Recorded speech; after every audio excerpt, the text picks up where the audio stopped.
Most probably 5-6 বছর পর আমরা একসাথে আবার সেলিব্রেট করছি। এইটা তো আনারস, বুঝতে পারছি। এইটা কি মানে রাস্তায় প্রচুর লোক, অনেকে বেরিয়ে পড়েছে। কচি কিনা এভাবে দেখতে হয়, দেখ। ওইটা শুনে আমি আর শাইনি খুব হেসেছি। হ্যালো বন্ধুরা, আমি Payel and welcome back to my blog channel our home away home in Canada. আজ হলো রবিবার 19th মে, আর সকাল থেকে এই ওয়েদারটা খুব সুন্দর, মানে একদম ঝলমলে রোদ উঠেছে, ভীষণ ফ্রেশ, মন ভালো করা একটা দিন। আর এখন বাজে 12:30, আর সকাল থেকে আমি সেরকম কিছু ব্রেকফাস্ট করিনি, মানে চা আর বিস্কিট এরকমই খেয়েছি। তো আজকে ব্রাঞ্চ করব, যদিও 12টা নাগাদ বেরিয়ে গেলেই ভালো হতো, কিন্তু আজকে আবার ইংলিশ প্রিমিয়ার লিগের ফাইনাল, তো ও সেই ম্যাচটা দেখছে। 1টা নাগাদ শেষ হয়ে যাবে, তারপরে আমরা যাব, মোটামুটি 5 মিনিটেই পৌঁছে যাব। আর ব্রাঞ্চ করতে যাওয়ার আরো একটা কারণ যে আজকে আমাদের দুজনের লাইফে একটা স্পেশাল দিন। সেটা কি তোমাদেরকে অবশ্যই বলবো।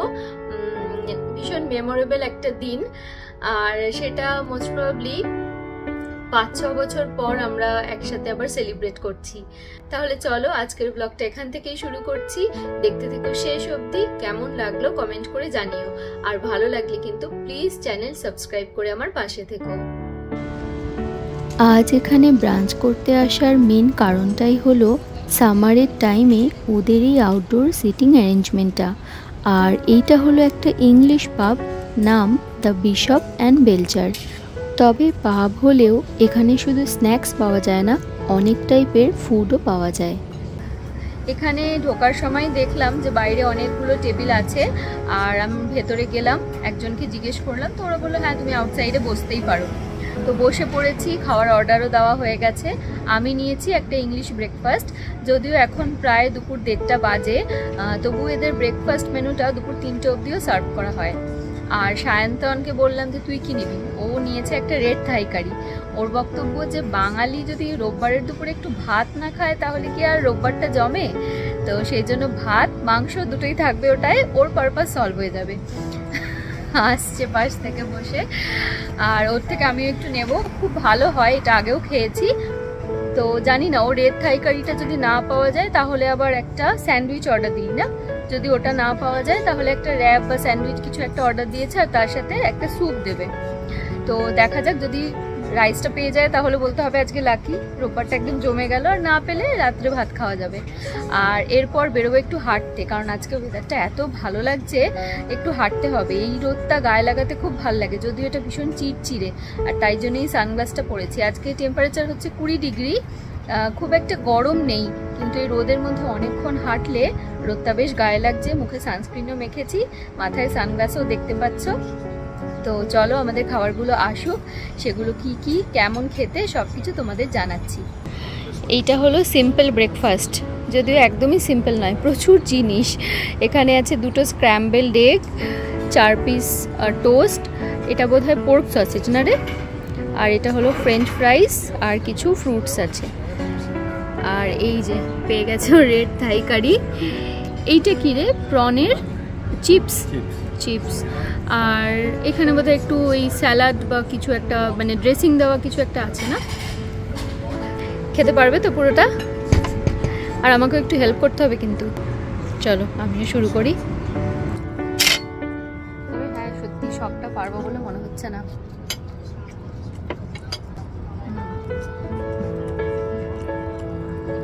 নর্মাল ফ্রেঞ্চ ফ্রাইস, উপরে একটু মানে একটু হার্বস বা কিছু, কি বলে নর্মাল ফ্রাইস। একটু ডিম নে, আমি তো চিকেন নেবো তাই অফার করছি। যেটা প্যানকেক দিয়ে হয় সেটার সাথে মেপেল সিরাপটা দেয়, এইটার সাথে মেপেল সিরাপ না। অনেকদিন পর আমি সসেজ খাচ্ছি, আমরা তো আগে খেতাম, এখন খাওয়া ছেড়েই দিয়েছি। বাহ, খুব গরম।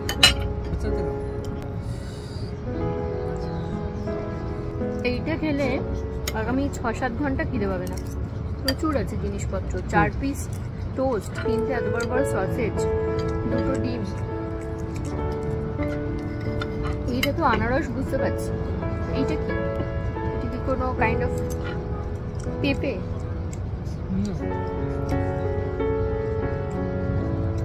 পেঁপে টাইপেরই খেতে, এটা মনে হচ্ছে কাইন্ড অফ পেঁপে, নট শিওর। আর এটা তো হচ্ছে অরেঞ্জ। মোটামুটি আমরা ফিনিশ করেছি প্রায় 70%। তাই না? তুই তো পোর্ক খাস না, এই সসেসটা খুব ভালো, টেস্টটা খুব ভালো।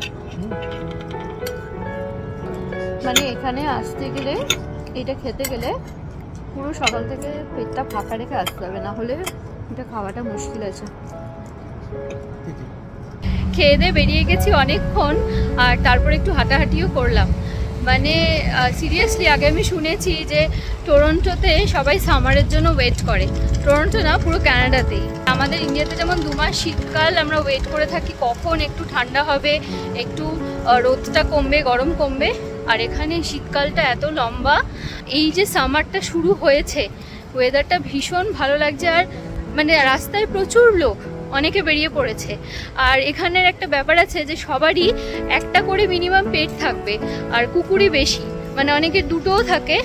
তো কুকুর নিয়ে বা নিজেদের ফ্যামিলির সবাইকে নিয়ে মানুষজন বেরিয়ে পড়েছে রাস্তায়। এই আজকে সানডে, এত সুন্দর ওয়েদার, খুব ভালো লাগছে হাঁটতে।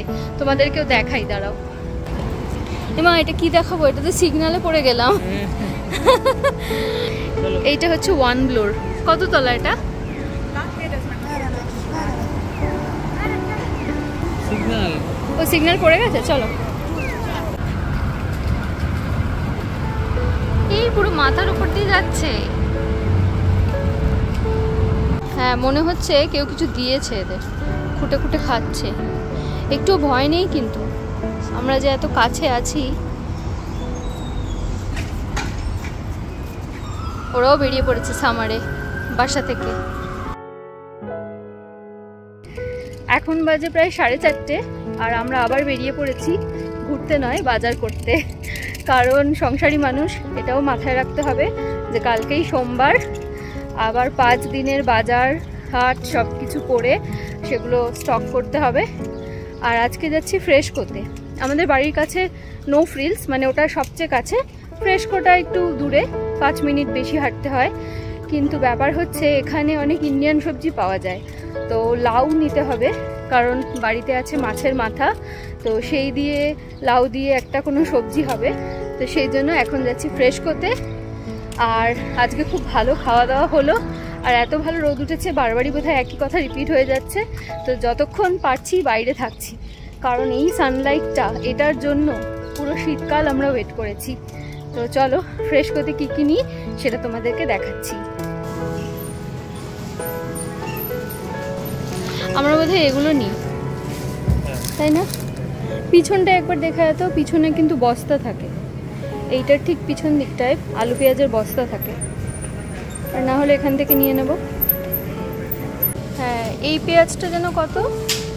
এই পেঁয়াজটা হচ্ছে 7 পাউন্ড, মানে 3.5, ওই 3.2 কেজি, $13। আর এইটা হলো 4.5 কেজি, $11। এটাই নিই। হ্যাঁ, ওই পেঁয়াজটা তো নিচ্ছি না অনেকদিন, এইটাই নিই। এনে রাখ, ফার্স্ট আইটেম ডান। চল এবার নেক্সট লাউ। ও, লাউ তো অপোজিটেই আছে। এই লাউগুলো নেব না, ওইগুলো নেব, ওগুলো একটু বেশি হয়। এইটাও স্কোয়াশ লেখা, ওটাও স্কোয়াশ লেখা, কিন্তু আসলে এটা লাউ। এইটা হচ্ছে দেখ কত, 4.39 পার কেজি। আর এইটা হলো 5.49 পার কেজি। স্টিল আমি বলবো এটা বেশি না, দামের জন্য না, এটা খেতে ভালো, কিন্তু এটা নিয়েছি। তুই বল, এই লাউটা কি আমাদের মানে একদিনের রান্নায় চলে যাবে? এটা বেশি পছন্দ?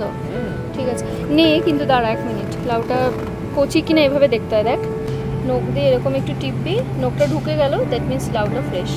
নে এটা নে, আরেকটা নে, হয়ে গেছে। চল আমি ধরছি, নে তুই রাখ। এইটা বেশি ভালো নাকি? দাগ আছে অল্প, কিছু হবে না, নে একটাই নিলাম, আর তো আছে বাড়িতে। না, আপেল ওজন হিসেবে নেব না, আপেল 2-3টে নিয়ে নিই হাতে। আচ্ছা নিয়ে আয়, প্লাস্টিক 3টে নিলাম। এইখানে কোরিয়েন্ডার চাটনি আছে, ম্যাঙ্গো চাটনি। এই ম্যাগি সস তো লাগবে, এটা নিবি না বড়টা নিবি? Tamarind sauce. ও হ্যাঁ সরি, এটা ট্যামারিন্ড। সর্ষের তেল এসব নিচ্ছি না। একটা জিঞ্জার গার্লিক পেস্ট নিয়ে নি, বুঝলি? নিয়ে নে। এটা তো রান্নায় অনেক সময় চটপট রান্না করার সময় মনে থাকে না, মানে টাইম থাকে না আদা রসুন পেস্ট করে। ও হ্যাঁ এক্সপায়ারিটা দেখতে হবে, সরি। এখান থেকে এই জিনিসটা নেওয়ার খুব ইচ্ছা হচ্ছে, নেবো রে? না থাক, নিজেকে একটু চেক করি। সব প্রিয় প্রিয় জিনিস এখানে, ছোটবেলা থেকে যেগুলো একদম খেয়ে বড় হয়েছি। পার্লেজি, এটা একটা আগে নিয়ে গেছিলাম একবার, তবে খুব মিষ্টি লাগে, এখন ভালো লাগে না। গুড ডে বিস্কিট আছে, আজকাল কিছু নিচ্ছি না, বুঝলি? ছেড়ে দিই। মেয়োনিজ আছে, ওই দিকটা পেয়েছিস? চিলি সস দাঁড়া আমি খুঁজছি। হাইন্সের এই চিলি সসটা তো ভালো। গ্রিন চিলি তো ও এই আমাদের একটা টমেটো সসও নিতে হবে কিন্তু। অনেকটা আছে দেখি। ও হাইন্সেরই টমেটো সসটা আছে দেখলাম না, বাকি দুটো শেষ হয়েছে। হ্যাঁ ফ্রেশকো থেকে বেশ কিছু জিনিস নিয়েছি, কিন্তু স্প্রিং অনিয়ন, কেক, তারপর একটা চিলি সস খুঁজছিলাম, সেগুলো পেলাম না। তো এখন আবার যাচ্ছি নো ফ্রিলসে, ওখান থেকে একবারে ডিরেক্ট বাড়ি চলে যাব। কি সুন্দর রে গাছটা, গুগল করে দেখ তো কি গাছ। গন্ধটাও কিন্তু বেশ মিষ্টি,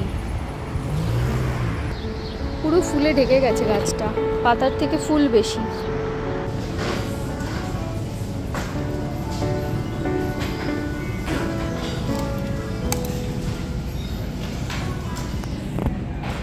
ব্লুবেরি নিলি? চকলেটটা নিবি না আজকে? ঠিক আছে। আর ওই যে তুই আরেকটা নিস না, এই যে চিজ দেওয়া, চিজ দেওয়াটা নিয়ে না এক প্যাকেট, এটা তো ভালোবাসিস তুই। এটা তো 4টেই আছে। চিলি সসটা এর মধ্যেই থাকবে, দেখ। দেখে নিয়েছিস? এইখানে নেই মানে আর সামনে থাকবে না। ওদিকে তো আছে মেয়োনিজ আর কি যেন স্যালাড ড্রেসিং এসব। তো কি করবি, অনলাইনে অর্ডার করে দিস।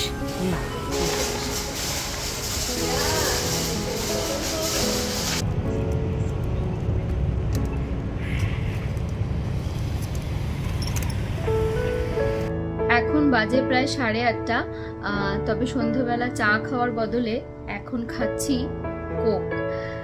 তার কারণ আজকে বিশপসে, মানে আমরা যেখানে দুপুরে ব্রাঞ্চ করতে গেছিলাম, সেখানে পোর্ক সসেজ ছিল, আর ওটা খেয়ে আমার একটু অ্যাসিডিটি মতো হয়ে গেছে। ওগুলো তো আসলে প্রসেসড ফুড, তো শরীরের জন্য খাওয়া ভালো না। আর অনেক দিন পর সসেজ খেলাম, তাও আবার পোর্ক সসেজ, তো একটু অ্যাসিডিটি হয়ে গেছে। আর সায়ন্তন রাতে ডিনারটা বানাবে, সেটাই কথা ছিল। ও সকাল থেকেই বলে রেখেছিল আজকে রাতে স্পেশাল কিছু বানাবে, তার কারণ আজকে আমাদের একটা স্পেশাল দিন। সেটা সকালে তোমাদের বলেছিলাম, কিন্তু কি জন্য সেটা স্পেশাল সেটা বলা হয়নি। আসলে 2018 থেকে আমাদের রিলেশনশিপটা শুরু, আর 19 মে 2018 এই দিন ফার্স্ট আমরা বলা যায় প্রপার ডেটিং, মানে দুজন দুজনের সাথে বেরোনো, অনেকটা সময় কাটানো, সেটা শুরু করি, এবং তারপর থেকেই আমাদের এই রিলেশনশিপ জার্নিটা শুরু হয়। তার আগেও দুজন দুজনকে চিনতাম, কিন্তু বন্ধু ছিলাম। ইভেন যখন শুরু হয় তখনও বন্ধু ছিলাম, সেই সবটা একদিন বিস্তারিত তোমাদের বলবো অন্য কোনো একটা ভিডিওতে। বাট এই 19 মে সেইটা আমার লাইফের একটা খুব ইম্পর্টেন্ট দিন। মানে সেই দিনটা হয়তো আমি যদি না বেরোতাম ওর সাথে, কারণ আমি এটা প্রায় করতাম, মানে বন্ধুদের সাথে অনেক সময় প্ল্যান হলে, স্পেশালি সেটা যদি স্যাটারডে সানডে হতো, মানে সারা সপ্তাহ চাকরি করার পর যে দুটো দিন ছুটি পেতাম, মনে হতো না আর বেরোই। একে তো ঘরেরও কিছু নিজের কাজকর্ম থাকতো, নিজের লন্ড্রি, নিজের ঘর দোর গোছানো, সেগুলো থাকতো। তারপরে সানডেটা ইচ্ছে করতো না বেরোতে। তো অনেক সময় আমি অনেক বন্ধুকে বলে দিতাম যে আজকে আমার শরীর খারাপ, বা বাড়িতে রিলেটিভ আসবে, এসব করতাম। তো সেটা লাকিলি সেদিন করিনি। ও বলেছিল বেরোনোর কথা, আর আমিও রাজি হয়ে গেছিলাম। আর সেদিন আমরা একটা মুভি দেখতে গেছিলাম, সেটা ছিল আলিয়া ভাটের রাজি। তো সেই দিন থেকেই আমাদের আর কি সম্পর্কে শুরু ঠিক বলবো না, তবে দুজন দুজনকে আরো ভালো করে চেনা সেই জার্নিটা শুরু হয়েছিল। তো মনে হয় ভাগ্যিস সেদিন কোনো অজুহাত দেখায়নি, বেরিয়েছিলাম, তাই জন্যই মেবি এটা ডেস্টিনি ছিল। এবং তার জন্য আজকে 6 বছর পর এই দিনটা আবার ওর সাথে আমি স্পেন্ড করতে পারছি। তো যাই হোক, চলো আবার ডিনারের টাইমে দেখা হচ্ছে। ও হ্যাঁ, এখনো কিছু রান্না করবে, আর আমি যখন রান্না করি ও সবসময় আমায় হেল্প করে, মানে ফ্রি থাকলে বা ঘরে থাকলে হেল্প করার চেষ্টা করে। তো আমিও চলো এখন যাই, ওকেও একটু রান্নায় হেল্প করে দিই, কিছু সবজি টবজি কেটে দিই। আর দেখা হচ্ছে ডিনারে, কি বানালো, কেমন হলো খেতে, সবকিছু বলবো। পাস্তা দিয়ে ব্যাস, আর দিস না। নুডলসের তো বড় বড় কাটলে অসুবিধা নেই। এই যে নুডলসে তো এরকম পেঁয়াজ দেয়, আর চিলি চিকেনের গুলো অনেক বড়। দেখ, চিলি চিকেনের গুলো এরকম বড় বড় না, আরো বড় দেবো বল? না না, এটা হচ্ছে না। কি রেস্টুরেন্টের মতো বলছিস? ভাই প্লিজ আমাকে করতে দাও এগুলো। এইগুলো খাওয়া যাবে না? না না না, চিলি চিকেনটা আমি কাটছি। না, এটা কই কটা দিতে হবে। কি অবস্থা! তুই একটা কুকিং ক্লাস করা, ওখানে আমিও ভর্তি হব, আমরা যারা অজ্ঞানী আছি তারা জ্ঞান পাবো। হ্যাঁ, আমি তো সব স্টুডেন্টদের বলবো, কিছু জানেন। হ্যাঁ, বুঝেছো মামনি? আমরা চিচেন ইটজা ঘুরতে গেছিলাম না, একজন ট্যুর গাইড ছিল, আর আমরা একটা অন্য কারণে হাসছিলাম। সায়ন্তন সব শুনে মাথা নাড়াচ্ছিল। ও আগে থেকে ওর পড়াশোনা করে গেছে, কোথায় কোথায় ঘুরবে, কি কি দেখবে আগে থেকে জেনে গেছে। ওর এই মাথা নাড়ানো দেখে আমি আর সায়নী খুব হেসেছি, আর আমাদের ট্যুর গাইড ভেবেছে আমরা ওনাকে দেখে হাসছি, মানে ওনার কথা শুনে হাসছি। এবার খুব রেগে গেছে, বলছে যে তোমরা অনেকে হয়তো মেক্সিকো ঘুরতে এসছো ফটো তোলার জন্য, তো তারা এমনি ফটো তুলতে পারো, আর যাদের শোনার ইচ্ছে তারা শুধু দাঁড়াও। ও আবার একটা কোশ্চেন করেছে, চিচেন ইটজা তো জায়গাটার নাম, কিন্তু অনেকে ভাবে ওই পিরামিডটার নামই চিচেন ইটজা, আসলে ওই পিরামিডটার অন্য নাম। তো বলছে তোমরা কি কেউ জানো এই পিরামিডটার নাম? তখন সায়ন্তন বলছে এটার নাম হচ্ছে কুকুলকান। বলছে বাহ, তুমি তো বেশ আগে রিসার্চ করে এসছো এই ব্যাপারে। ওইটা শুনে আমি আর সায়নী খুব হেসেছি। যে আমরা জামা কিনেছি, কোন দিন কি সাজবো এইসব করে গেছি, সাথে জুতো ম্যাচিং, সাথে ব্যাগ ম্যাচিং। একটা পকোড়া দে।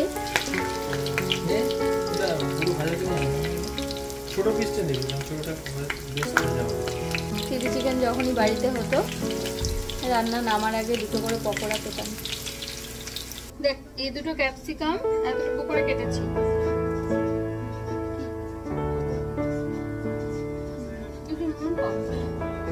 ভালো আছে, সফট হয়ে গেছে। এবার শুধু আদা রসুনটা কেটে দিলেই হয়ে যাবে তো? এখানে তো আমার কাজ আজকের মতো শেষ হয়ে গেছে।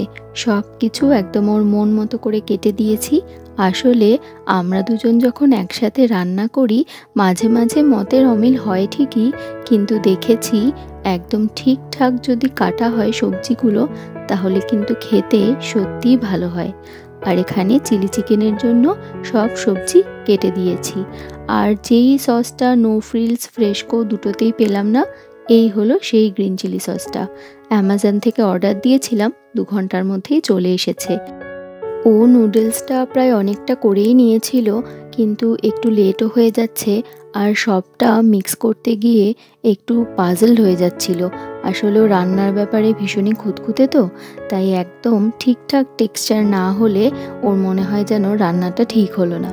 তো যাই হোক, আমি নুডলসটায় একদম লাস্টে হেল্প করে দিয়েছি, আর চিলি চিকেনটাও অলমোস্ট ডান। এই দেখো, ওপেন করাতে এই ভেপার এসে পুরো ফোনের স্ক্রিনটাকে ব্লার করে দিয়েছে। তো চলো আজকে আমরা ডিনার করতে বসি, আর ব্লগটা এখানেই শেষ করছি। কেমন লাগলো অবশ্যই কমেন্ট করে জানিও, আর ভালো লাগলে প্লিজ চ্যানেল সাবস্ক্রাইব করে আমার পাশে থেকো। দেখা হচ্ছে খুব তাড়াতাড়ি পরবর্তী একটা ভিডিও নিয়ে। সবাই খুব ভালো থেকো, সুস্থ থেকো, আর মোস্ট ইম্পর্টেন্টলি আনন্দে থেকো।